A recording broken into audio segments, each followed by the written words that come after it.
अल्लाह सुब्हानहू व तआला अपनी क्रिएशन के बारे में बार बार बताते हैं। तो ह्यूमन बीइंग बट यहाँ पे एक सवाल देखें पैदा होता है कि जब अल्लाह की क्रिएशन में हमसे बहुत से स्ट्रॉन्ग क्रिएशन मौजूद है, यानी कि एलिफेंट हमसे स्ट्रेंथ में ज़्यादा है, इसी तरह जो मैंने आपको ईगल की विज़न बताई वो हमारी विज़न से ज़्यादा है, इसी तरह जो एलिफेंट की स्मेल वाली जो मैंने आपको एक एबिलिटी बताई है वो हमसे ज़्यादा है, then why human being is superior. तो फिर ह्यूमन बीइंग अशरफुल मखलूक़ात क्यों है?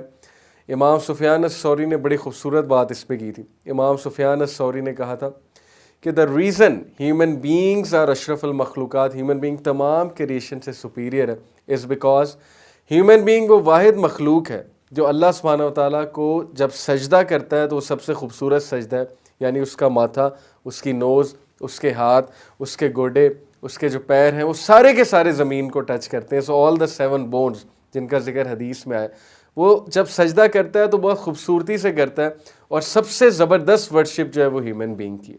Can you imagine? ये जो पर्सपेक्टिव है, हमें बताया जाता है कि ह्यूमन बीइंग सुपीरियर अपने नॉलेज की वजह से, ठीक है नॉलेज की वजह से भी है, इसका इनकार नहीं है, अकल की वजह से, ठीक है अकल की वजह से भी है, लेकिन इमाम सुफियान अस-सौरी सारा पर्सपेक्टिव ही चेंज कर देते हैं कि सबसे खूबसूरत इबादत ह्यूमन बीइंग की है, अदरवाइज सारे क्रिएचर्स इबादत कर रहे हैं। अल्लाह सुब्हानहू व तआला ने कुरान में कहा है कि ये जो पहाड़ हैं, जो आसमान है, ज़मीन है, इवन पत्थर, ये अल्लाह की तस्बीह बयान कर रहे हैं, लेकिन तुम्हें वो तस्बीह नहीं नज़र आती क्योंकि तुम जिस डायमेंशन में महदूद हो, तुम जिस फ्रेम में महदूद हो, स्पेस मैटर टाइम से बाउंड हो, जो भी फिज़िकल लॉज तुम्हारे लिए लिमिटेशंस बनी हुई हैं, just because you can't hear them praising almighty Allah, it doesn't mean they are not praising almighty Allah. तो देन अगेन मैं वही बात करूँगा कि the reason human beings are superior is because they can worship Allah. अब आप सोचिए कि जब हमारी सुपीरियॉरिटी, हमारी वजह अशरफुल मखलूक़ात होने की, वो इमाम सुफियान अस-सौरी ये बताते हैं कि हम अल्लाह की सबसे बेहतरीन इबादत कर सकते हैं ह्यूमन बींग, और ह्यूमन बींग्स की इबादत अल्लाह सुब्हानहू व तआला को बहुत पसंद है। तो किस चीज़ ने हमें रोका हुआ है अल्लाह सुब्हानहू व तआला की इबादत करने से, जबकि अल्लाह की इबादत करने से स्ट्रेंथ मिलती है। मैं हमेशा एक ग्राफ बनाकर जो है वो समझाता हूँ सबको कि अल्लाह की इबादत का फ़ायदा क्या है, यानी हम अल्लाह की इबादत क्यों करें, हम नमाज जो है वो क्यों पढ़ें। देखिए मेरी सिंपल सी एक थ्योरी है, जितना हम अल्लाह सुब्हानहू व तआला के करीब होते जाएंगे इबादत के थ्रू, अल्लाह को जानने के थ्रू, अल्लाह के बारे में बात करने के थ्रू, अल्लाह की किताब पढ़ने के थ्रू, या अल्लाह के नबी सल्लल्लाहु अलैहि वसल्लम और अल्लाह के नबी सल्लल्लाहु अलैहि वसल्लम को फॉलो करने के थ्रू, और तमाम बाकी अम्बिया को भी, जितना हम अल्लाह के करीब होते जाएंगे इबादत करके, उतना हम हर लिहाज से स्ट्रॉन्ग होते जाएंगे, क्योंकि हम सोर्स की तरफ जा रहे हैं। हम फिज़िकली, मेंटली, स्पिरिचुअली, हर तरह से हम ताकतवर होते जाएंगे, और जितना हम अल्लाह से दूर जाते आएंगे उतना हम वीक होते जाएंगे, spiritually weak, mentally weak, psychologically weak. आपके सामने हर चीज़ मौजूद है, आप लोगों पे ज़रा नज़र तो दौड़ाइए। हमारी टेंशनें क्या होती हैं? हम छोटी छोटी बात पे टेंशनें लेते हैं, हम किसी की कोई बात जो है हमें बुरी लग जाती है, हम अपने पूरे दिन को जो है वो ख़राब कर देते हैं। हालांकि इस पर एक बड़ी ज़बरदस्त बात है, एक स्पीकर ने क्या खूब बात की, उन्होंने कहा कि अगर आपके अकाउंट में तकरीबन 8,64,000 रुपये पड़े हुए हैं, तो उसमें से अगर 10 रुपये कोई ले लेता है, तो क्या आप बाकी के जो पैसे हैं, यानी 8 लाख समथिंग जो भी बचे, 10 रुपये अगर उसमें से निकल गए, वो बाकी के पैसे आप फेंक देंगे अकाउंट में से, या उन बाकी के पैसों को आप जो है वो जला देंगे, ख़राब कर देंगे? Obviously no. जस्ट बिकॉज उन 8,64,000 में से कोई 10 रुपये ले गया, इसका ये मतलब नहीं है कि बाकी सारे सारे बेकार हो गए। तो इसी तरह दिन में 8,64,000 तकरीबन सेकंड्स होते हैं, यानी 24 घंटे में। तो अगर इसमें से 10 सेकंड किसी ने बर्बाद कर दिए, किसी ने आपको कोई बात कह दिया, गाली गलोच कर दिया, कोई ताना दे दिया, इसका ये मतलब तो नहीं कि बाकी के सेकंड्स बर्बाद हो गए, लेकिन हम छोटी छोटी बातों पे अपना दिन बर्बाद कर देते हैं।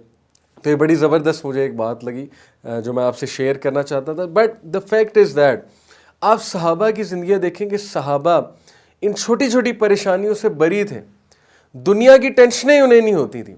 हमारे लिए जो चीज़ें परेशानियां बनी हुई हैं, टेंशनें बनी हुई हैं, वो क्यों बनी हुई हैं? क्योंकि हम साइकोलॉजिकली वीक हो गए, हम सोर्स से दूर हैं, हम उस हस्ती से दूर हैं जो हस्ती कंट्रोल में है। आप खुद सोचें, जिसके कंट्रोल में लोगों के दिल हैं, जिसके कंट्रोल में कायनात का निज़ाम है, जिसके कंट्रोल में रिज़्क है, आपको पता है कि नबी अकरम सल्लल्लाहु अलैहि वसल्लम ने फरमाया कि अल्लाह के जो हाथ हैं, अल्लाह के हाथ हैं बाय द वे, अब वो कैसे हैं वल्लाहु आलम, फ्लैश बोन्स जिस तरह हमारे हैं उस तरह हम इमेजिन नहीं कर सकते, बट अल्लाह के हाथ हैं कैसे हैं वल्लाहु आलम। अल्लाह का जो राइट हैंड है वो एक्सटेंड हुआ है और उसमें से जब से कायनात बनी है तब से लेके क़यामत तक रिस्क निकल रहा है, रिस्क निकल रहा है, ख़जाने निकल रहे हैं और ज़र्रा बराबर भी उसमें से रिस्क और ख़जाने कम नहीं हुए। ये है अल्लाह ताला की ज़ात। और अल्लाह का जो दूसरा हाथ है, अल्लाह के कितने हाथ हैं वल्लाहु आलम, अल्लाह नोज़ बेस्ट, बट इस हदीस के मुताबिक अल्लाह का जो दूसरा हाथ है उसमें अल्लाह के पास वो पावर है to cause death and to give life, मौत देना और ज़िंदगी देने की पावर है। और उसमें अल्लाह के पास पावर है किसी को जलील करने की और किसी को इज़्ज़त देने की। तो आप सोचें कि अल्लाह की ज़ात कौन है जो इज़्ज़त देता है, जो जलील करता है, जिसने कुछ देने की ठान ली तो वो दे कर रहेगा, पूरी कायनात भी जमा हो जाए उस चीज़ को रोक नहीं सकती। तो यही तो बात है असल में कि अल्लाह सुब्हानहू व तआला फिर इंसान की तवज्जो इस तरफ दिलवाते हैं कि या अय्युहल इंसान मा गर्रका बिरब्बिकल करीम, ऐ इंसान तुझे तेरे रब से किसने गाफिल कर दिया, जिसने तुझे बनाया है, फैशन किया है, प्रोपोर्शन दी है और फिर तुझे इतना कुछ दिया है, तुझे रिस्क दिया है, तुझे देखने के लिए आंखें दी हैं, तुझे जो है वो चलने के लिए पैर दिए हैं, तुझे हाथ दिए हैं, तुझे अच्छे माँ बाप दिए हैं, तुझे अच्छी फैमिली दी है, तुझे कितनी नेमतें दी हैं। तो फिर डिमोटिवेशन किस चीज़ की है तेरी लाइफ में और क्या चीज़ तुझे रोकती है अल्लाह की इबादत करने से, जबकि वो इबादत तुझे बहुत स्ट्रॉन्ग बनाएगी, तुझे ताकतवर कर देगी। तो इबादत का कॉन्सेप्ट ही देखें इस चीज़ से चेंज हो जाता है। यकीन कीजिए कि जितना आप अल्लाह के करीब होंगे उतना आप स्ट्रॉन्ग होंगे, जितना आप अल्लाह से दूर होंगे उतने वीक होंगे, उतनी टेंशनें ज़्यादा होंगी, उतनी लोगों की बातें ज़्यादा अफेक्ट करेंगी, उतनी जो है वो हम पे परेशानी ज़्यादा हावी होगी। It is as simple as that. और सहाबा की बहुत सी मिसालें हैं कि वो दुनिया से बरी थे, लोग बड़ी बड़ी बातें उन्हें कर जाते थे, वो आगे से मुस्कुरा रहे होते थे क्योंकि उनकी नज़र उस मिशन पे लगी हुई थी जो मिशन बहुत बड़ा है। और मिशन है कि इंसानियत की खिदमत और इंसानियत को खुश रखना है और अल्लाह को खुश रखने के लिए ज़ाहिर है इंसानों की खिदमत करनी है और इंसानों को इंसाफ देना है और पूरी कायनात में, पूरी दुनिया में जो है वो इंसाफ का निज़ाम कायम करना है, थिंग्स लाइक दैट।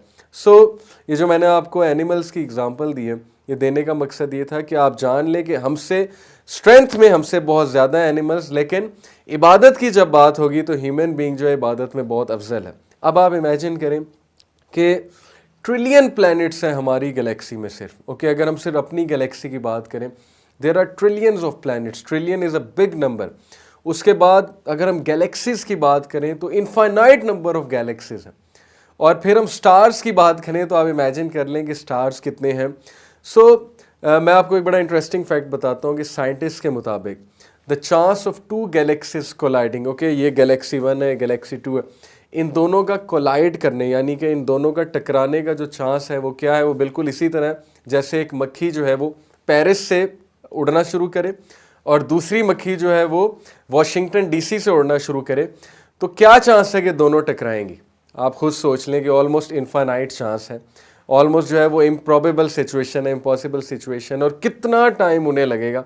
तो ये है वो चांस के एक गैलेक्सी दूसरी गैलेक्सी से अगर टकराने के लिए आए तो कितना डिस्टेंस है उनके दरमियान। अब आप सोच लें कि एक मक्खी पेरिस में, एक मक्खी वाशिंगटन डीसी में, और उन मक्खियों के हवाले से, उनके साइज़ के हवाले से उनके दरमियान कितना डिस्टेंस है। कैन यू इमेजिन कि वो कब टकराएंगी जाके? तो ये है अल्लाह की क्रिएशन। और जब अल्लाह की इतनी वास्ट क्रिएशन है, हम किस बेसिस पे उस खालिक को रिजेक्ट करते हैं? हमारी यानी कि औकात क्या है, हमारा साइज़ क्या है, और हमारा जो है हम में किबर किस चीज़ का है। और आपको पता है कि साइंटिस्ट ये कहते हैं कि बिग बैंग होने के बाद if things were 1 trillionth of a second of, 1 trillionth, 1 second नहीं, 1 ट्रिलियंथ ऑफ अ सेकेंड अगर चीज़ें ऑफ होती, यानी उनमें डिले होता 1 ट्रिलियंथ ऑफ अ सेकेंड का, तो none of this would have happened, ये कायनात दरहम बरहम हो जाती। तो ये निज़ाम कहाँ से आ रहा है, ये ऑर्डर कहाँ से आ रहा है यूनिवर्स में? यूनिवर्स ऑर्डर के साथ क्रिएट की गई है। हर चीज़ में क्रिएशन में यूनिटी आपको नज़र आ रही है, क्रिएशन में आपको जो है वो एक परफेक्ट डिज़ाइन नज़र आ रहा है। Who is controlling it? कौन कंट्रोल कर रहा है? कौन इन चीज़ों को हुक्म दे रहा है? कौन इन चीज़ों को गवर्न कर रहा है? आपको पता है कि मूसा अलैहिस्सलाम ने एक बार अल्लाह